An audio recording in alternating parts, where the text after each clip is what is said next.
Hey everyone, so I wanted to make a quick video about placental abrasion. It happened to me when I was pregnant and I had a really difficult time. I couldn't find any information or anybody going through what I was going through. So I thought I would do this video in case there is any moms out there. And if you have any questions or anything like that, please feel free to message me. I will get into detail, so if you get grossed out by things like that or if miscarriage talk upsets you, please don't watch.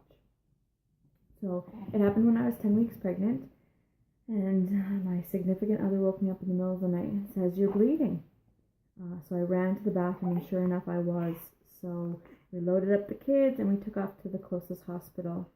And when we were there, they had told us that, "I'm sorry, you've had a miscarriage. There's nothing we can do. We'll put you on IV, and if you don't pass the baby by the morning, then we will send you to the city hospital." So about 2 hours into it, I had passed a huge clot, which we all assumed was the baby. Thankfully it wasn't, it was just a clot. And so the next morning they sent us to Red Deer, and I'm not sure if it's mandatory or not, but they did an internal ultrasound first. And then the tech says to me, "Well, why are you here?" And I said, "Well, because I've lost the baby." And she says, "No, your baby's fine," and turns the monitor, and there's the baby kicking away. And the heart rate was 175, and she says, "Your baby's fine, you've got a tore placenta." So anyway, so now they've sent us to a different hospital back to my actual baby doctor, and he says, "Well, yes, you've got a torn placenta. There's nothing you can do to fix it. Chances are you will lose the baby, and just go on bed rest, stay home, don't do anything." So I stayed home for about 2 or 3 days and then passed another clot that was the size of my fist.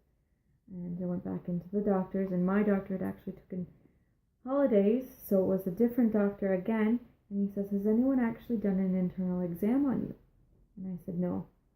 So anyways, he gets in there and does an internal exam, and he pulls out 2 handfuls of blood clot. It was massive. And he says, "Well, this is why you're still bleeding, is because nobody removed this clot you had." So he removed it all, and he said, "You may still bleed a little bit. The placenta's still torn, so you're still on bed rest, but it shouldn't be as bad." So I went home, went on bed rest, and I bled a little bit throughout the rest of it, but had no major bleeding like I did the first time. And so yeah. With her, she came early. She was supposed to be due on May 15th. She came April 25th, and she was perfectly healthy and happy and screaming, and we had no other complications. So if you have any questions about it, feel free to ask me. Any more gruesome details, I mean, there's no true TMI for me. I'm an open book.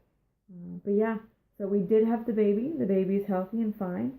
So don't always go by what the first doctor says, because if we would have just went by the first doctor, we might not have realized that she was still fine and that it wasn't a miscarriage. So if you guys have any other questions, just let me know. All right, thanks.